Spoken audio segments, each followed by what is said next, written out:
Hello and welcome to another edition of the Spare Time podcast with me, Nigel, and him, Ben. And it's very happily sponsored by ADR Wear.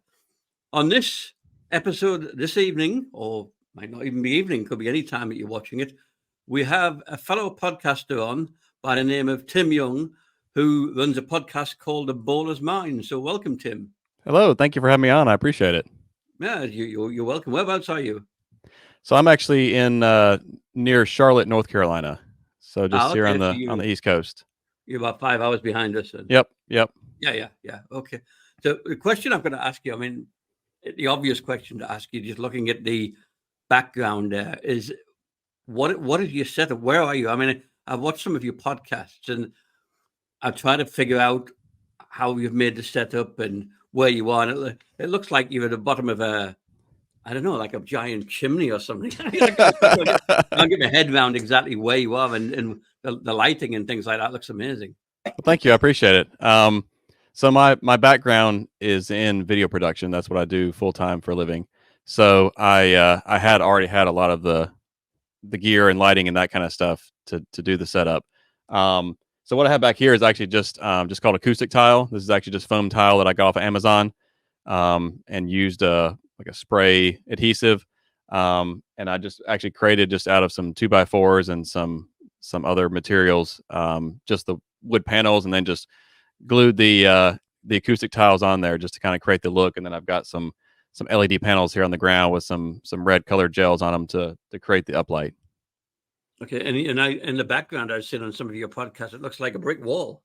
Yeah, so that's actually I don't assume you guys don't have Lowe's or Home Depot in the UK, but whatever hardware store you guys have there, I just went there and they actually had this like fake brick paneling that's actually just made out of masonite, and so I got it and just screwed it onto the wood frames I built, and then painted them, and that was about it. Well, okay, I mean it's really effective. I can't when I'm watching your podcast, I can't help sort of trying to visualize where you must be, but to me it was like the bottom of a giant chimney or something. And Yeah, you're in some. I've actually got a studio or just a building that I built behind my house that's 19 by 20 feet, or sorry, 16 by 20 feet, and it's so I'm just kind of half of that is this little setup I've got here. So it's actually not a huge space, but just kind of got my panels set up here, and all of this is all mobile. So if I ever need the space, I can just pick these up and send them off to the side and have the space. So it's kind of like a functional studio space. Yeah, I mean it looks fantastic. And the intro you've got, you have a 3D intro to at the beginning of the podcast. I mean, you introduce the podcast first, and you have an intro comes in. I mean, how was that created? That CGI or something? Yes, I did that in After Effects, which is an Adobe product.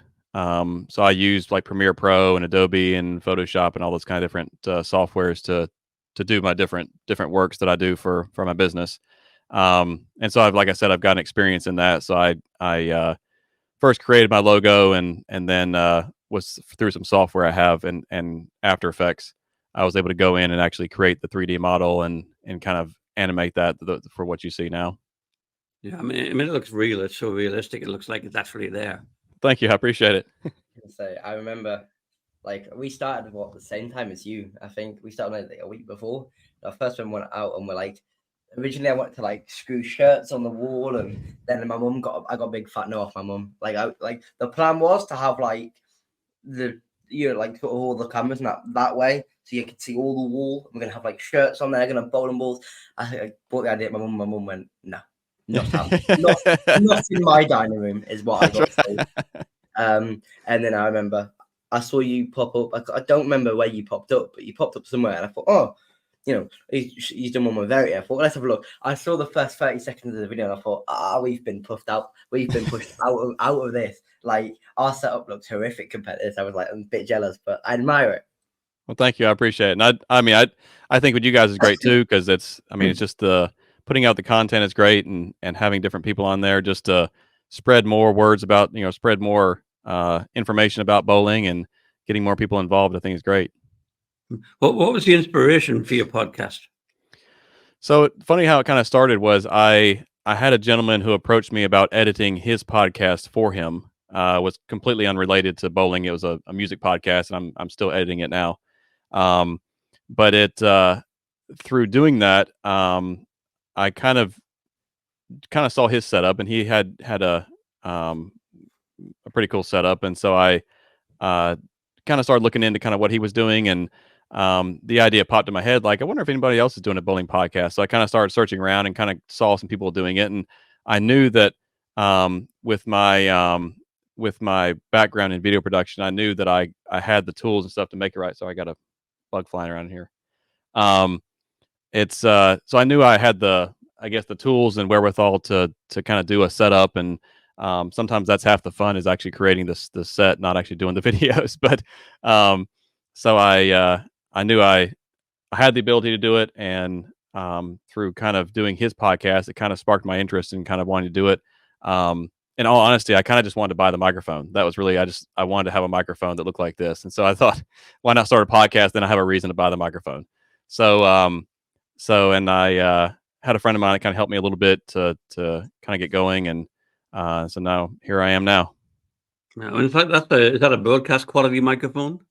This is the made by Rode, which is the brand name right there, and it's so it's designed to be a podcast microphone. And the reason why I actually they make a couple different versions of it. This one I kind of liked it because it was all black, but also it's got a USB port in the back, so you can use XLR cable or USB. So if you ever wanted to like take it on location and just plug it right into a laptop, you could do that without having to convert it or anything. So I like that feature. Mm-hmm. Our setup, it's kind of like that, but I remember we sort of set up, and the first one we had that was proper was we had Martin Larson on the podcast. Well, Okay. So I was going to France, and I knew he was going to come on, so I was like, how do we do this? So I literally bought some adapters. I had some of the stuff that I use in my own gaming setup, and we're like, yeah, slap it on a laptop, put a webcam on, we'll be good to go. Yeah, there you go. The good thing about ours is we've done we've done 2-3 face-to-face podcasts. So obviously I kind of prefer doing them because you can read the room a little bit better. Mm-hmm. I don't know if that's something you'd be like, if you're going to look into doing that in the future. Or...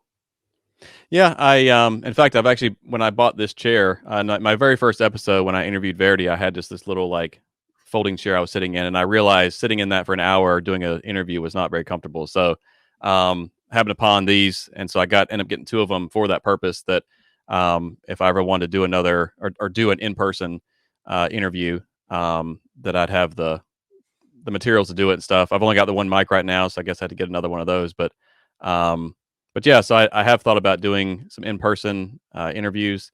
In fact, the area I live in, I actually bowl in some of his tournaments sometime. But Kyle Troop's brother runs some tournaments that are just like 45 minutes from my house at a bowling center there, and so and Kyle sometimes shows up and bowls in them.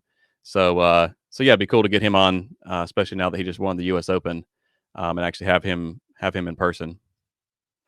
So what's your background as far as bowling goes? So I got serious about bowling when I was 18. Before that, my parents bowled in a league, but nothing serious. They just they each had their own bowling ball, their shoes. They had the old time, like the leather bowling bag that holds the one ball and the shoes go underneath. So they had those, and in fact, I should ask them if they still have theirs. It'd be interesting to see that. But so they kind of were in bowling, but never serious about it. Just kind of bowled in the league, just for fun.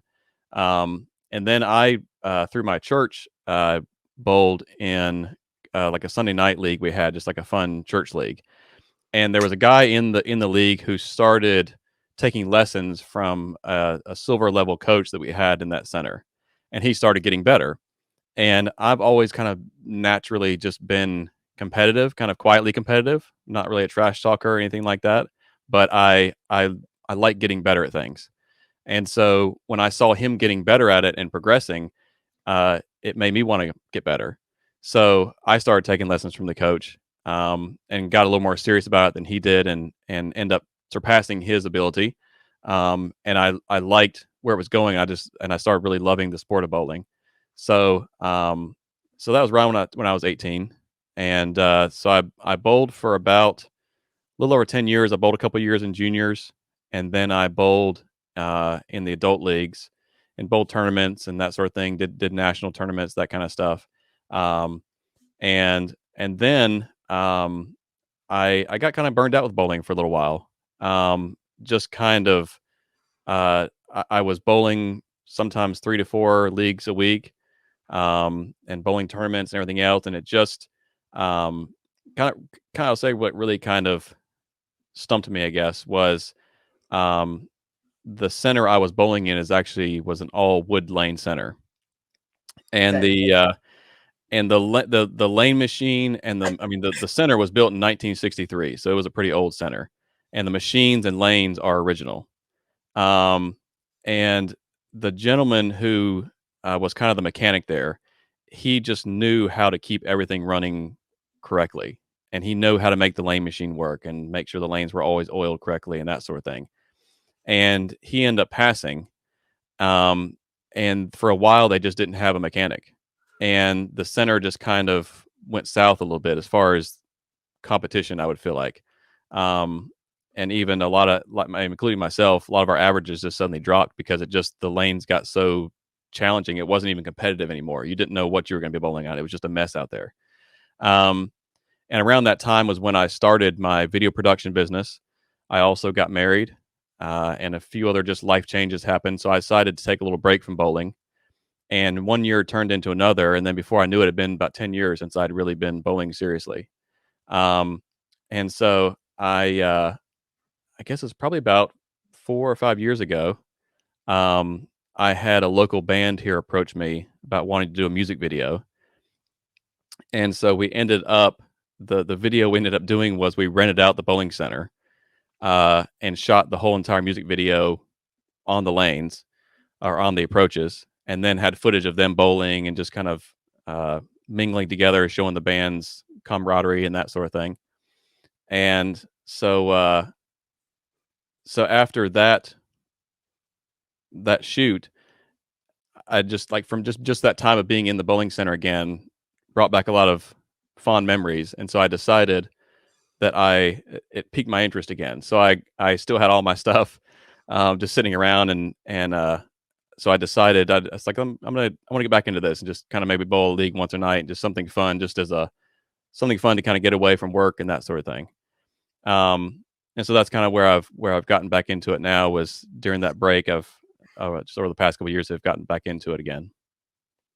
So when you got back into the bowling scene, and at what point did you decide that I know you said you were doing a podcast for somebody about music, but what was your idea in starting a podcast? Where do where do you see it going?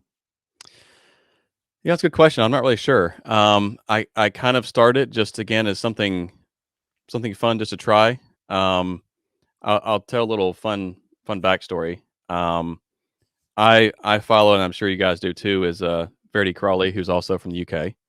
Um, and I saw one time, it was a Friday afternoon.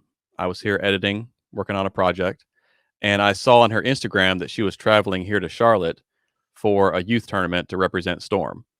And her flight had gotten delayed, and she had to like spend a night in a hotel, and like her whole trip had kind of gotten off the rails. Um, and so on a whim, I just suddenly kind of had this thought pop in my head. It's like, you know what? It'd be kind of interesting to like talk to her in person. I'd love to hear what she has to say about bowling and just her story and that sort of thing. So I messaged her and just said I live about 15 minutes from the airport. And I said, if you need a ride to the tournament, I'd be more than happy to pick you up and take you there. And I kind of figured she'd probably think, she's not going to take a ride from a stranger and that sort of thing. But I thought, why not ask? Well, she ended up taking me up on the offer. And so I picked her up from the airport. And so we had like a 45-minute drive and got talking to her, and we hit it off. And I actually ended up hiring her to be my coach to kind of get me back to where I wanted to be in bowling. She's been a huge help.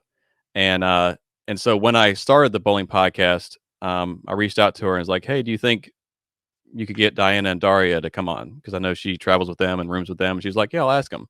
And they both agreed to to come on the show and answer my questions and that sort of thing. And so I thought what a great opportunity to talk to some great bowlers who I normally wouldn't be able to. And so from there, once I kind of had those few episodes up, it was a little bit easier then to reach out to other people, and everyone's been very gracious to come on and chat with me. So that's kind of how the podcast became what it is now. Yeah, I mean, it's been a great start because you've had some big names on pretty much from the get go, and I watched the podcast with Verity, and I mean, she was so involved in answering the question. She had so much to say, and there was a lot of useful advice and information that came from her, and I think just by people watching your podcast are going to get a lot of benefit from it as a bowler. So that was really good to see. I also liked I think it was the first of your podcasts I watched, but I quite liked the way that we could, in some shots, we could see the TV that she was on, and next minute she's on the screen, and so there's a little bit of video editing going there, which is obviously what your profession is. We don't do that. We're just sitting with a blank wall in the background and that sort of thing. But I don't know. Maybe our personalities substitute for that. That's right. You got the accents. You got the accents going for you. So the accent. Well, we don't have an accent. It's you who has the accent. That's right. So, what were you going to say something? Yeah. You personally, I think it's me that they're kind of for, to be honest with you. No, but seriously, I think it is all about guests in a capacity, because suppose you get as much as you'd love to sit there and think they're all coming to watch me. I think if you have an episode with a bowler that no one's ever heard of, and then next day you go, got Belmo on, probably going to get a few more views, aren't you? So, exactly. Yeah. Very, very few people want to hear what Timm Young has to say when you got Brady Crawley or Diana Dari on there. So I'm actually editing one right now that hoping to come out pretty soon. Is Chris Vi came on and talked about his experience winning the U.S. Open last year, and just had a conversation just kind of about his journey and that sort of thing. So hoping to have that one up soon. I think it's definitely difficult to get people. I mean, I don't know how you do it, but for me, I'm like sitting there one night and I'm going, I want to get this guy. I want to get this guy. So you just text them on Instagram, and obviously, they probably get like hundreds of messages a day. Like, some people just don't see them, but I mean, it's just about sort of being resourceful, really, isn't it? Trying to find guests, right, and a bit of luck as well. Yeah, and I feel like I've been kind of surprised that so many bowlers have wanted to come on and talk, because I assume they're busy, or but I think they kind of look at this as a way to advertise themselves, because in some sense they're trying to make a living bowling, but they also, now you've got social media and everything else, and I think promoting themselves and just putting themselves out there more is a big way to get more light on them and kind of sell themselves as a product or a brand.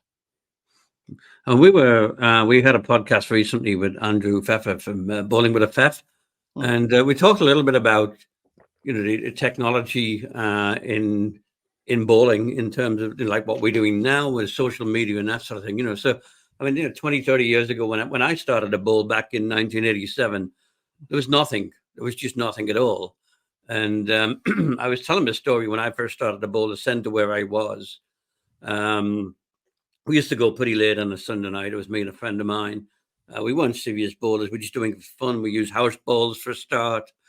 And most of the lanes were empty. There was maybe, I don't know, 3 or 4 lanes used out of the 32 lanes in the centre.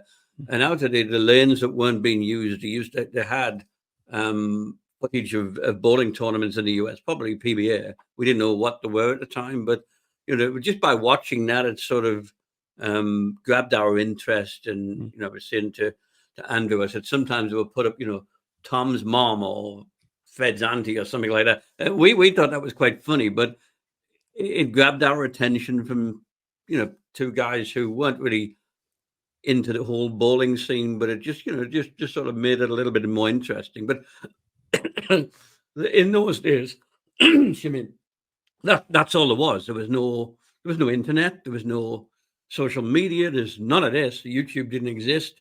None of this had been thought of. And Ben has a problem in actually getting his head around how the world functioned without the internet and without cell phones and all that sort of thing.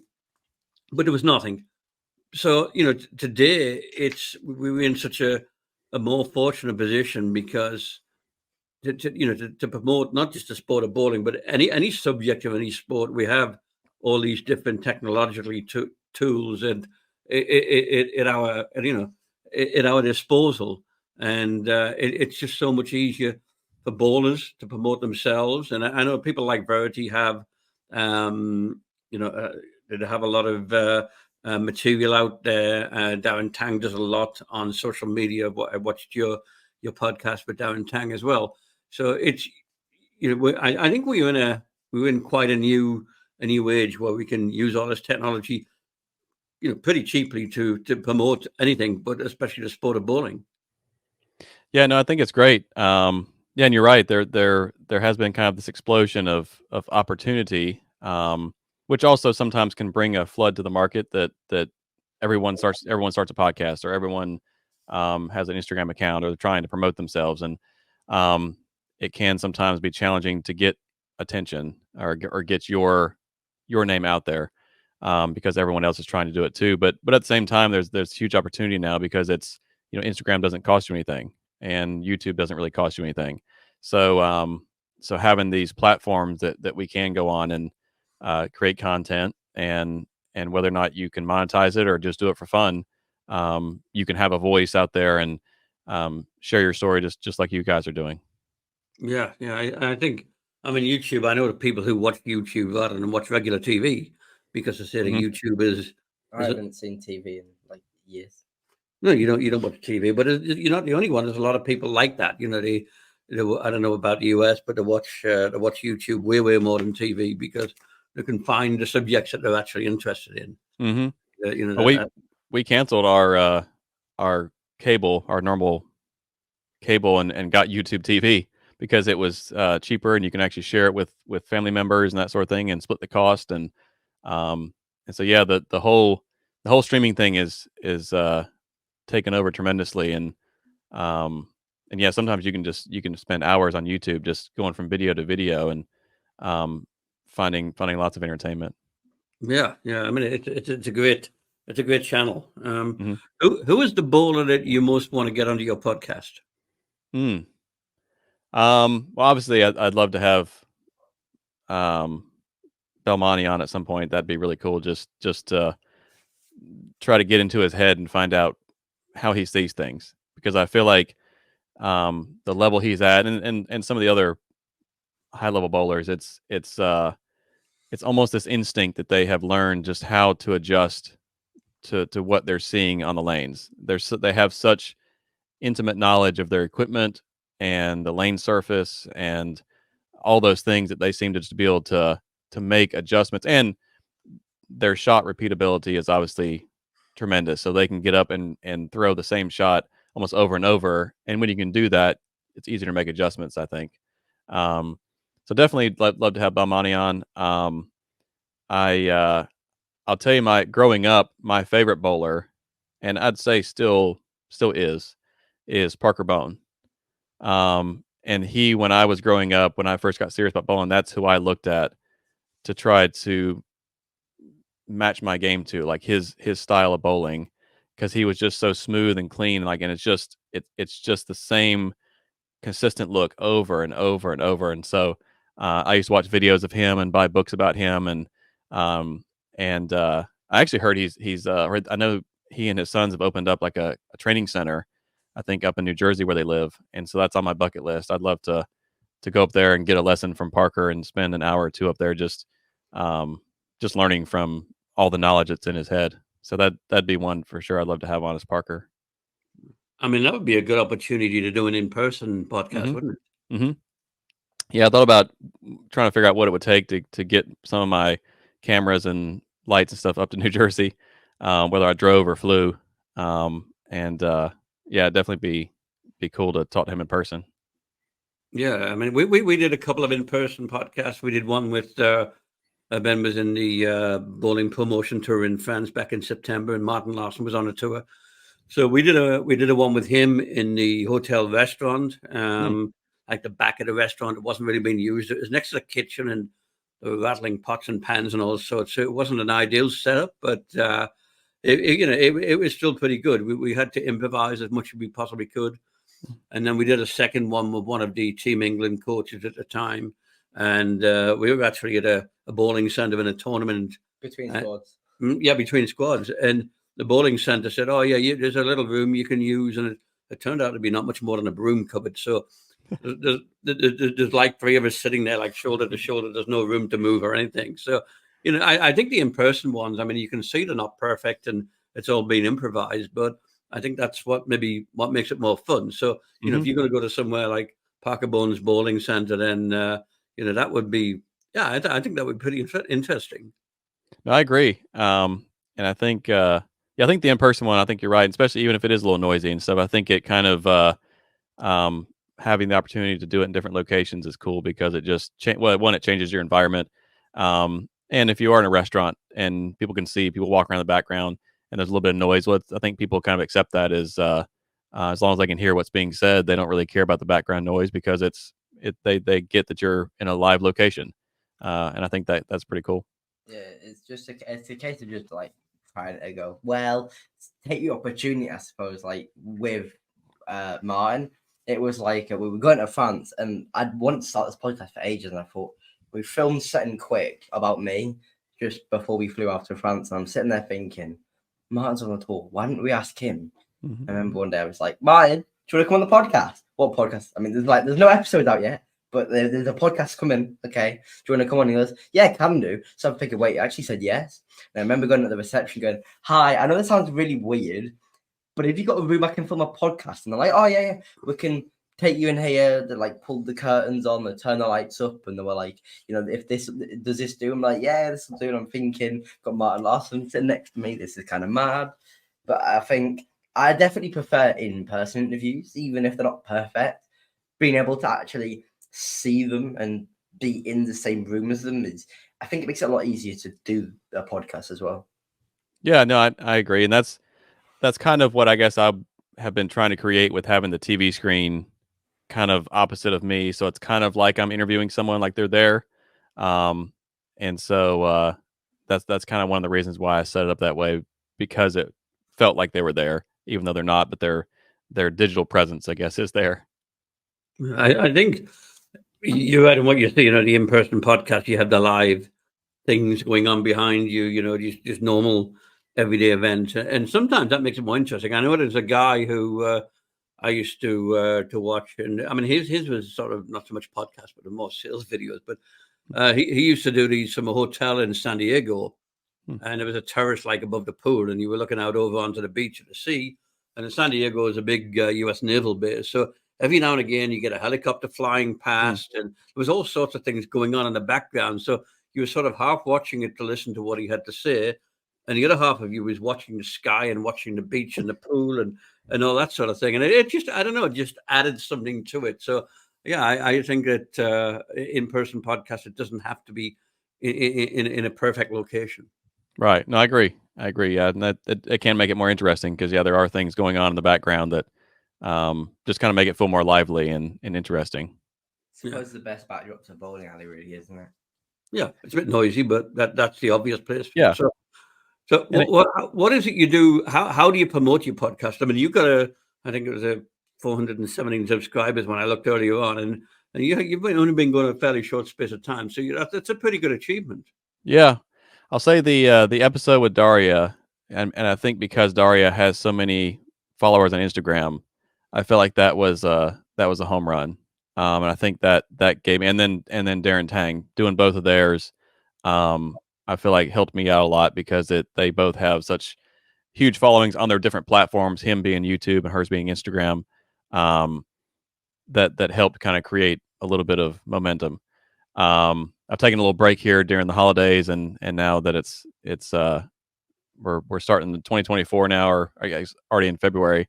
I'm gonna try to start putting out some more episodes that I have previously filmed but haven't edited yet. But so I think that was a huge help. Is kind of I guess in a way piggybacking off of their success. in the bowling world and on their various platforms. But yeah, so the way I mainly I've right now been mostly focused on Instagram as far as advertising. So everything's hosted on YouTube, but I try to create reels and put those on Instagram, just various different clips from the different episodes. Um, and So whenever I have an episode coming out soon, I try to create at least one reel that says, coming soon, just to kind of let people know that there is something coming up. And then once it's live, I try to post another reel or at least a handful of reels from that episode, just to kind of create some attention. Hopefully people will come across those and see it, and then click on my account and then follow that all the way to YouTube and see and then end up watching the video. I've also been putting my stuff on Apple Podcast and Spotify. And so if people just want to listen to the audio version, some of the guys who I bowl with in one of my leagues, they've been enjoying listening to some of the conversations, but they just listen to the audio version because they can put it on at work and just have it on the background while they're at their desk. So trying to have some different platforms for people to access the content, and then mainly just been using Instagram Reels to get the word out. Have you done any analysis of the location of your subscribers? I mean, I would assume that most of them are in the US. I have on YouTube. It's mostly in the U.S. And then oddly enough, the second ranked is Japan. Don't know why, but I guess there is a pretty big market for bowling there, and so I assume they have come across some of my stuff just from either from Instagram or YouTube. Um, but haven't done too many analytics on just the audio version only. Probably should, to kind of see how that's coming along. But right now, I've just been really enjoying just putting out the content and just kind of see what happens. It's interesting because I mean, in this podcast, Japan is pretty high up, isn't it? I think it's like About a third or something. It's UK is the top one, because obviously most of the guests we had for the start was just all English. So it was like my idea was, if you do a podcast with the English people who you know are going to push the podcast for you, then you get everyone who was going to watch it in England watching it. So I think we've kind of done that. So they're like 30%. I think America's like 20%. But that's, bowling, and we're starting to break into more American guests. I think Japan was like 30 at 5% or 10% or something. Like, I mean, although when you think about it, you speak to a PBA star, where do you want to bowl? Japan. They all, most people, and me included, will say, I want to bowl in Japan, because you hear the stories of the people in Japan and how fortunate they are. Like, they recognize how fortunate they are, and that, they're all really grateful, to see the PBA come to their country. And like, I think it's so passionate there. It's massively underappreciated how good Japanese bowling fans are. And it's unusual, I think, because our podcasts are English, and I think there's a relatively low proportion of people in Japan actually speak English. So to get Japan sort of quite high up the pecking order from subscribers it's a surprise to me. Yeah, and I feel like that bowling has kind of exploded in Japan. I mean, I come across a lot of videos on Instagram that are people in Japan just bowling at their centers and that sort of thing. So I think it definitely the Asian countries definitely seem to be getting into bowling more and more, which I hope will eventually lead bowling to be an Olympic sport. I know we have like a Team USA and there's Team England, and they have kind of competitions in that manner, but I'd love to see one day it actually be an Olympic sport that they would have different countries come and compete like that. I mean, where do you see bowling as a sport overall going? I mean, do you think that it's on the popularity of is on the increase worldwide? Do you think there's any particular developments or things that are going on at the moment that's helping to push the sport and to make it more popular and to get it more into the mainstream? I feel like bowling is growing, and I feel like it's a lot of other countries like Japan are getting into it more. And I mean, if you look at 10 years ago, as far as the PBA goes, I don't feel like it was nearly as widely televised or as and maybe you go back even further, maybe 15 years or so, but it was on TV, but it didn't have the funding. It didn't look as good. It didn't have the sponsors it has now. Um, and so I feel like, or the amount of money that you can win. Other sports have had that, like golf or tennis, have had big purses that can be won in competition.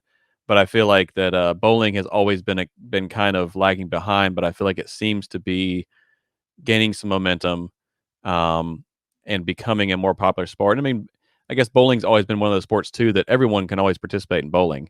You can always go to a birthday party at a bowling center. They have the shoes there, they have the balls you need, and anyone can go bowl at any time. Which you can't say that for most sports.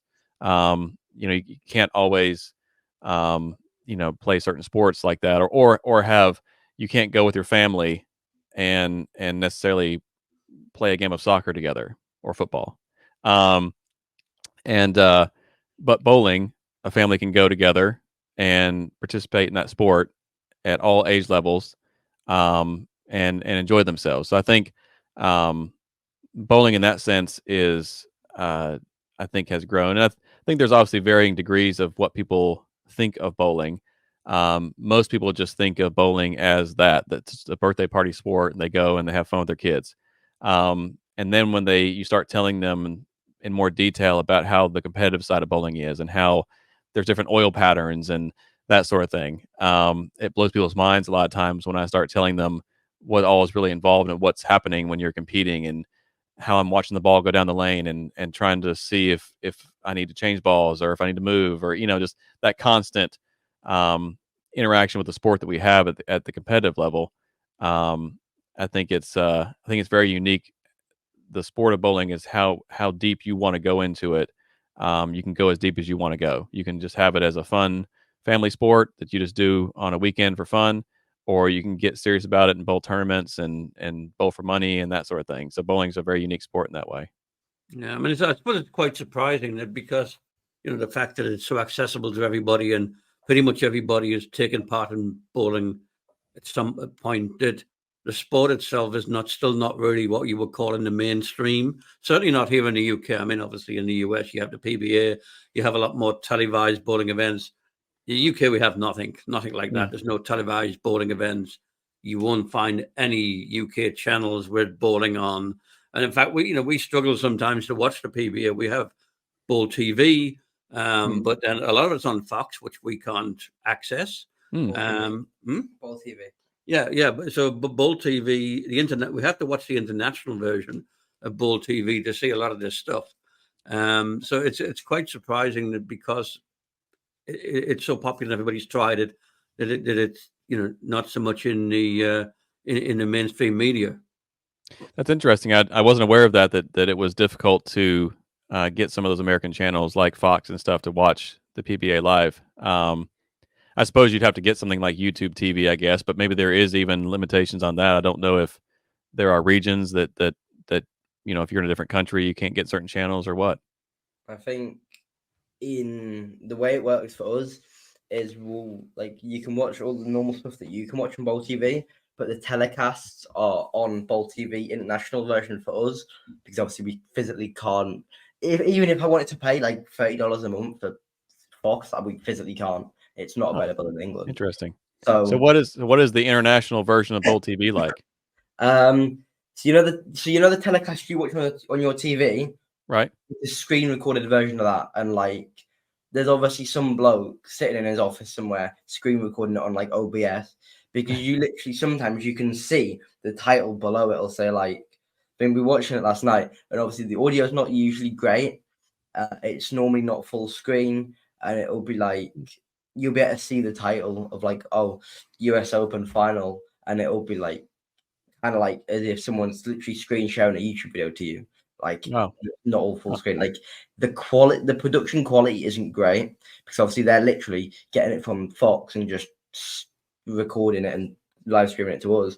And Interesting. there is a few issues sometimes where it'll it won't work or the audio is bad. But I do know as well, there's a lot of commercials in bowling.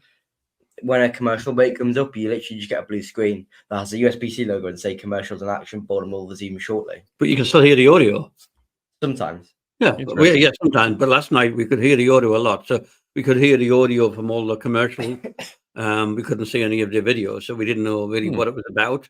So yeah, it's not easy to watch bowling in the UK. Bowl TV is the only thing really, realistically, you can use for that sort of thing. And I think the international version is obviously not just used in the UK, but in a lot of European countries and that sort of thing. So without Bowl TV, we would be completely in the dark about what's going on.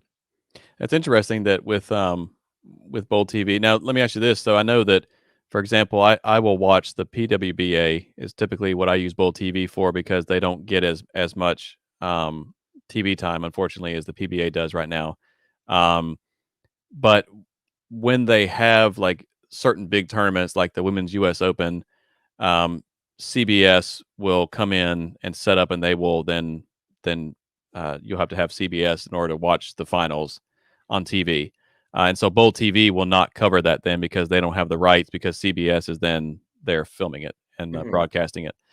So it's interesting that you would think I guess I'm kind of just shocked that there is you would think Bold TV would just be Bold TV and you just go to the website no matter where you are in the world and you could just pay your money and access the content that's being broadcast.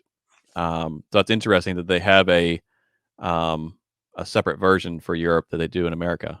Yeah, I believe Bowl TV has the rights to share it internationally because Fox physically just won't. Okay.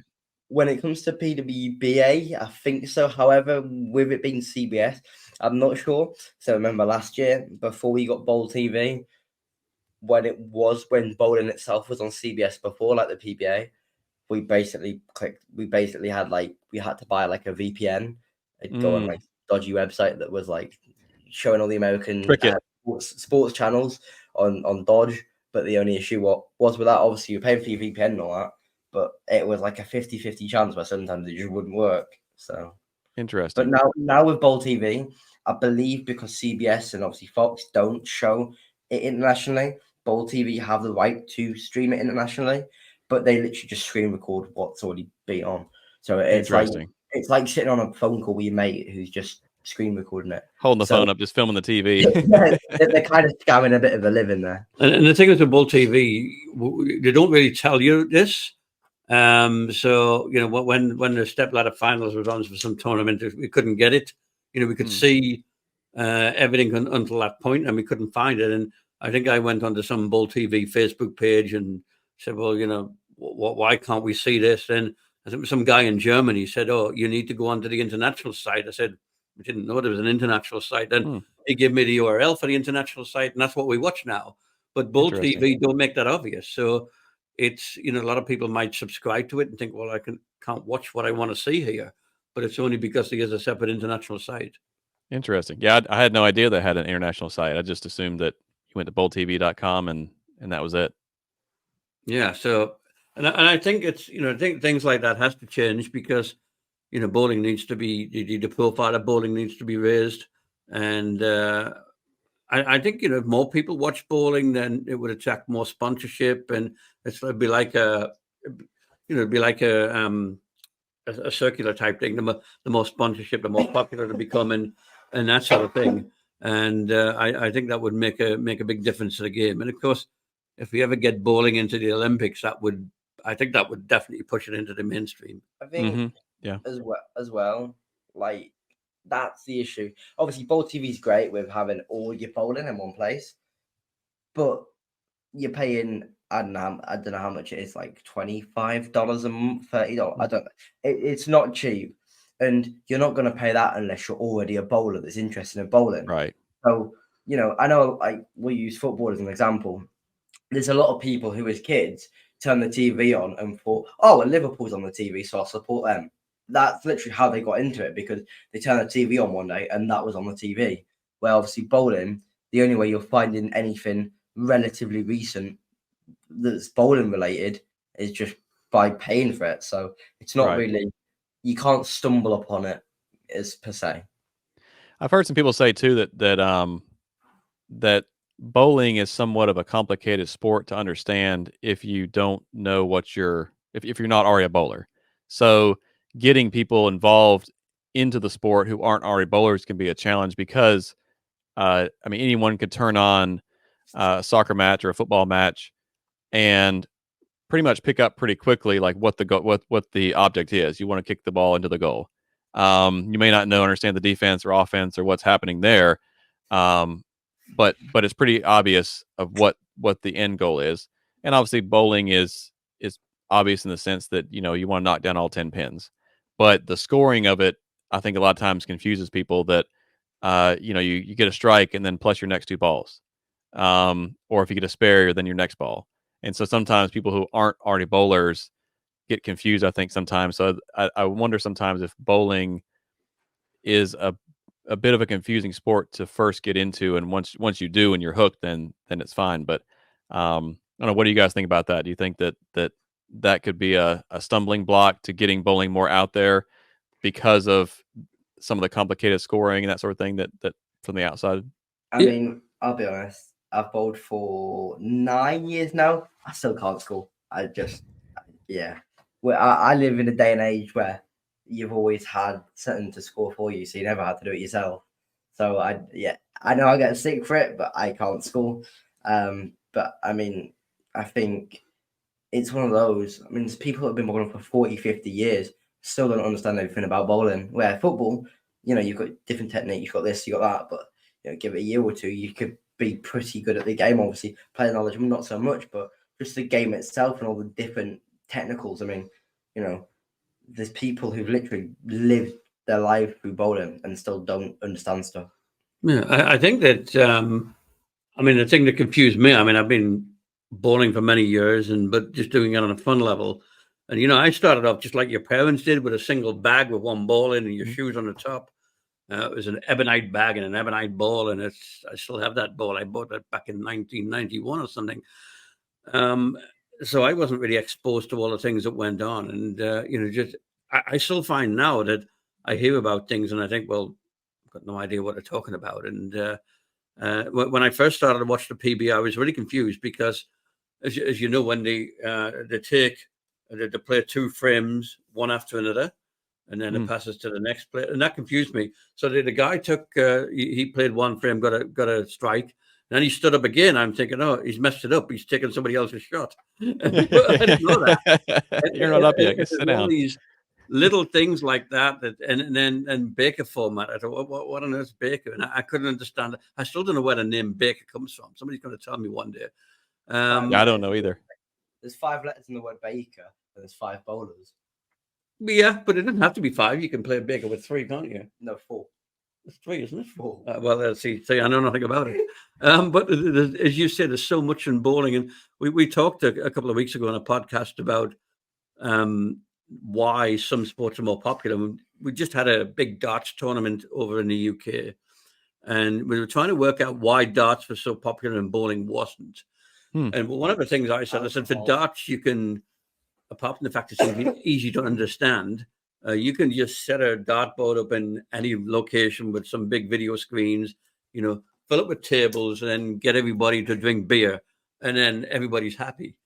And so you can't do that with bowling because bowling centers are not designed for spectators, really. It's pretty difficult in a bowling center when you get more than a certain number of people to actually see what's going on. And unless you're in somewhere like South Point, where you've got grandstands that you can sit, the tiered terraces of seats, it's difficult to watch bowling because you get more than a certain number of people in there, and you've got no clue because people are standing in front of you. And I think that is, I think that's maybe one of the faults in the design of some of the centers. Yeah, it's probably true because then again, I feel like that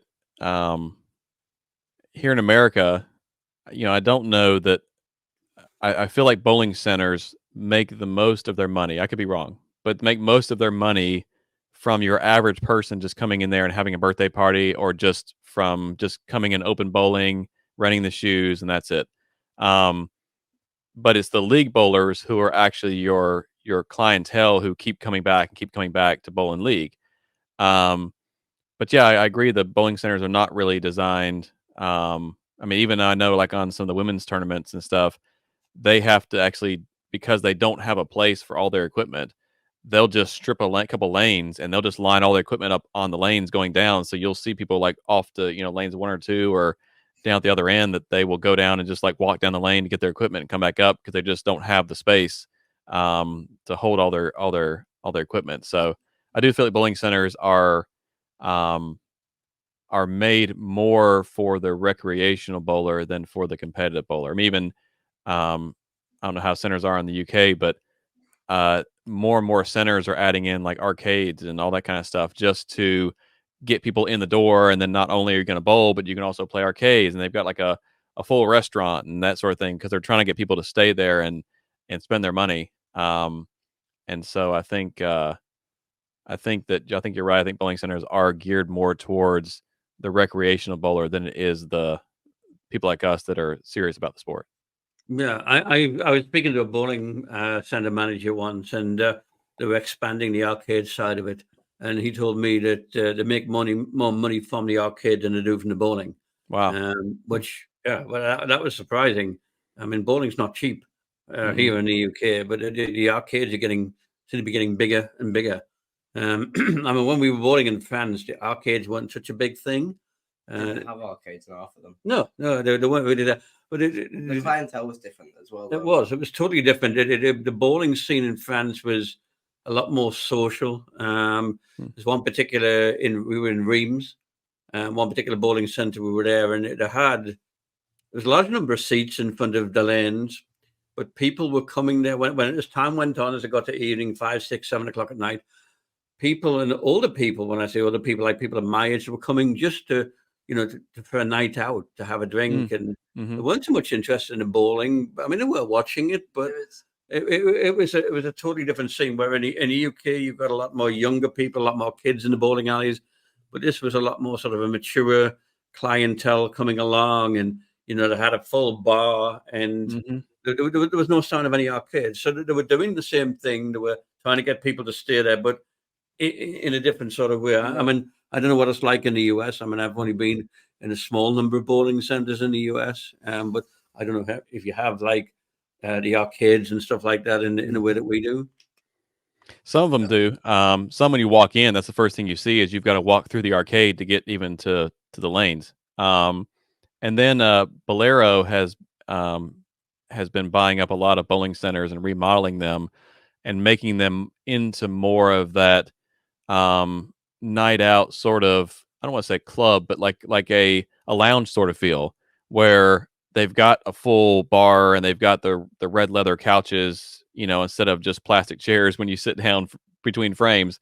And above the lanes down at the end there, above the pins, they're all like TV screens and big projection screens, that kind of stuff, because they're trying to make it more of um a fun entertainment thing for families, or like you said, a group of young people that get off work and just want to have a place to hang out. They may bowl one game and then just sit and drink the rest of the time. But either way, the bowling alley is making money. Yeah. I think that with technology as well, we've seen these big video screens that are at the top, above all the lanes, at the back of the lanes, and things like that. And they're doing more and more to sort of keep people in there who are leisure bowlers. It's not. Mm. It's not much good for league bowlers, and on the same token, strings, they're bringing strings along because that cuts down on maintenance costs. But everybody's got different opinion on strings. Don't mind them. Yeah, my opinion is it's not the same game. It's not really bowling. It is bowling, but it's not. Right. And personally, I hope that strings don't catch on in league and professional bowling, because I think it changes the dynamics of the game totally.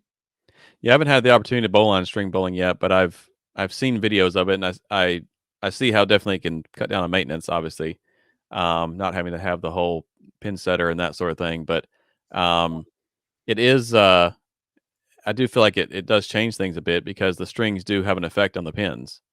And so I haven't done it yet, so I guess I can't knock it till I've tried it. But I'm right now. think I hoping the string doesn't catch on, because I think it does change the game. And you're always hitting the same pins. It's always the head pin's always the head pin. Where if you've got, I'm assuming most machines have about 20 pins in them, so you're getting 10 getting racked, or 10 are up in the machine waiting, and 10 are on the lane, and it could always be different pins. Whereas if with string bowling, I don't know how often you change the pins out, but I would think over time those pins are going to start wearing in a certain way, from getting hit the same way over and over and over. So I don't know if that would change the reaction of the pins or not. I think like I've bowled, I think six different centers strings, and I've been in a string machine. I've been inside of a string machine before. Safety wise, they're definitely a lot safer, and that's just a given. Like, do you think you've got I think it's like 400 pounds or something of sort of force goes down like on a normal free fall machine, where these literally are like a glass box, the electric box, and like it goes up and it goes down, and there's no rack, no nothing. It's just that they're hanging in the air, and then they go down, they go up, and it's like obviously it's a lot safer, and like you can half the amount of mechanics you need. But I think as far as it goes for bowling in them, there's a few times where you'll look at it and go, that's a bit of a joke. But I do think it's largely dependent on how good the center's done it, because there's some centers you'll bowl and like you can completely miss, and you'll have a 10 pin left. The pin will take it out like ages later. It'll be strings taking everything out, or like you'll throw a 7-10, or you'll throw a split, and as long as it goes that direction, it'll like something will take it out. But then there's certain centers that seem like the strings are maybe a bit tighter, or something like I don't know what obviously variables are. But you might see the odd one where you're thinking that might have been a string, but it's a lot less obvious than sort of it's a lot less obvious. But I think power comes in and makes a huge difference when it comes to strings, because if you hit a normal free fall pin hard enough, yes, it might bounce off 1 in 100 shots, but 99 out of 100 it's hitting the current and dropping down the back. Where what I noticed is the strings are only a certain length. So what a lot of us cottoned onto when it came to splits was just hit it as hard as you could on the certain side. And because it can only go this far, it'll get to about there, and then it'll just bounce back because the strings obviously. And then so it's obviously it's one of those. But I mean, obviously accuracy still comes into it, but it definitely they have their perks and they have their cons. But I think between free fall and the strings, average wise, there's not too much difference. It might be easier to get messengers in free fall, but it might be easier to get splits and strings. Like it's interchangeable, I think, with the with what's better and on each of them. That's interesting. I think the characteristics of different centers with strings in terms of the way the pins react is quite noticeable. I mean, the first time that he bowled on strings, it was weird because you take a shot and the 10 pin would be standing, and it would feel like 10 seconds. It wasn't 10 seconds later, clearly, but it would feel like 10 seconds later, all of a sudden the 10 pin would just like shoot across the lane vertically by itself. And I think, well, almost like it was haunted. And it was like, we'd never seen anything like that before. But the second center that you played on with strings, at airport, that was different. It felt more the pinfall action felt a little bit more closely aligned to free fall. So I think different centers have different characteristics in the pinfall with strings. And so I don't know. Maybe I don't know if it's something to do with the tension of the strings or what. I don't know. I really don't know. Right. As well, the issue we had as bowlers, I remember especially I bowled in the Irish Open the first time I ever did it, because it was something new to even us. We didn't know how to score it, because in normal bowling, if the pin doesn't knock the pin down, it doesn't count. You stand the pin back up. Like, say if the pin just dropped over because of the machine, you'd stand it back up. Right. But then the strings were evidently taking pins out, and some people were like, well, hang on, that's not been hit by the pin, that's been hit by a string. Well, do we stand it back up? Do we not? And we literally were sitting there. Like, I think I was on a line with a few Dutch people and a few others, and we were just completely myth because they're like, well, that's been taken out by a string, but does it count or does it not count? And I think because it's new, we just didn't have a clue and no one had really Right. described it. Right. Yeah. But it happens all the time, so it's impossible to say, oh, well, that didn't, you just got to accept that's what happens. And if the pin is down, the pin is down. Right. Well, I definitely want to give it a try sometime, and so I can have my own experience and have my own opinion. But I do feel like the strings come into play in some way, and so my opinion right now, even though like I said I haven't tried it, is I hope the string doesn't catch on mainstream. Yeah, I think we all in agreement with that one. Tim, it's been great. We do thank you for your time tonight. It's a really, really interesting conversation, and it's, as I say, it's great to see your podcast, and we're going to be keeping keeping an eye on what you do and all the different guests you get. I do have one thing. I do have one thing. What's So, your one thing? We spoke to Bottom of the Fef a couple of weeks ago, and I did say I was going to steal his question, so we're going to steal his question. But I also want to steal your question just for this episode. So your question you ask your guests is, what is one question that you wish I asked you? That is good. Yeah, I've never thought about it. Anyone asking me that question. That's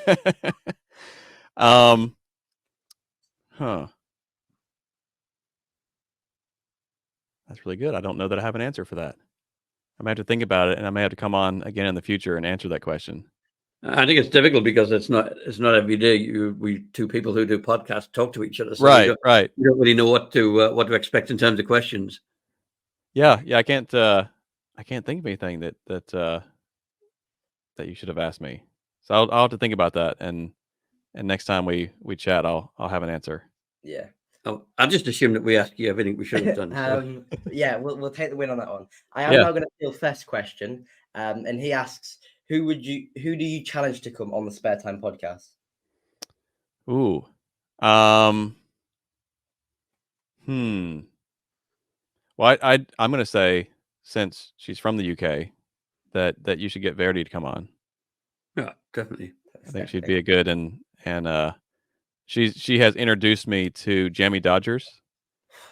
Oh yeah, and I love Jammy Dodgers now. I've always been a fan of shortbread, but Jammy Dodgers is kind of like shortbread, but with jam. And she also introduced me to Bisto. I had never the Bisto gravy.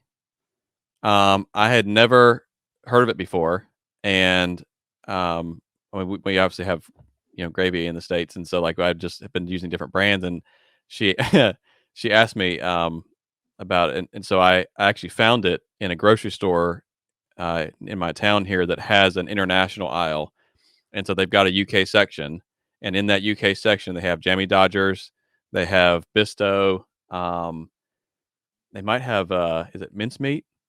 Is that the like comes in a can? It's like fruit that like you can make different things with. It can. No, we get it in like a glass jar, like in a pack. Yeah, plastic packet. Okay. It's just ground beef. Yeah, and so this was like it's like in a glass jar, but it's like almost like got a gelatin in it and some other stuff, and we call it sweet mince. That you make it like a mince pies out of at Christmas. Okay, yes, that's right. Yeah, it's not nice. That's right. He doesn't like it. I like it. Yeah, we have mince pies at Christmas, and it's made out of that stuff. So they call it mince, but it isn't mince like as in like minced beef or ground beef, as you would call it. It's sweet. I don't know what's in it, but it's nice. I like it. Yeah, but Jammy Dodgers, yeah, we have lots of Jammy Dodgers, but it's like I have some friends in the US, and they come over to the UK, and they found salt and vinegar chips or crisps, as we call them, and they didn't know that you had them in the US. You can get them in the US, but they tried them over here, and I thought it was absolutely fantastic. Nice. And we have another. You call them cookie, we call them biscuits, but it's not even a biscuit. It's not really a cookie. It's not a cake. It's in between. Jaffa cake. Yeah. Yes, she told me about those, and I've had them, Jaffa cakes, and they were good. Yeah. Well, one of my friends came over to the UK and brought her friend with her, and she went in a supermarket like the second day she was here, and she bought like 15 boxes of Jaffa cakes, and the intention was she was going to take these back to the US And by the time she left the UK 10 days later, there was none left. She eaten them all. Yeah, they don't last long. Once you open the pack, you can't stop eating them. No, I think it's the same with like going to America. I mean, I haven't been. I think Vegas was the last time I went to America. Okay. The first thing I did was get a pack of Twizzlers and a Gatorade. Like, Yeah. there's certain things that obviously because you can't get them in your country, you're just like, I want one now. Yeah, exactly. it's the other way around for me. I think the only thing in the US that I like, particularly that you Starbucks. can't get here, in Starbucks, you can get a lemon loaf cake. Now you can in the UK, but the top isn't like the white icing that you get in the Okay. US. Okay. It's like a lemon colored drizzly sticky stuff. I don't know what it is. But the white icing on top of a Starbucks lemon loaf cake is fantastic, but we can't get it in the UK. So as soon as I come to the US, I see a Starbucks and I've got to go in to get a lemon loaf cake. There you go. So Tim, thank you very much. And Absolutely been a we wish pleasure. you the best of luck at the podcast. We'll keep on watching. And that is the end of this podcast. If you like what you've seen, then like and subscribe to the channel. We have a lot more coming. We'd like to thank again ADRware for sponsoring it. And for me and Ben for this podcast, it's the end. Bye.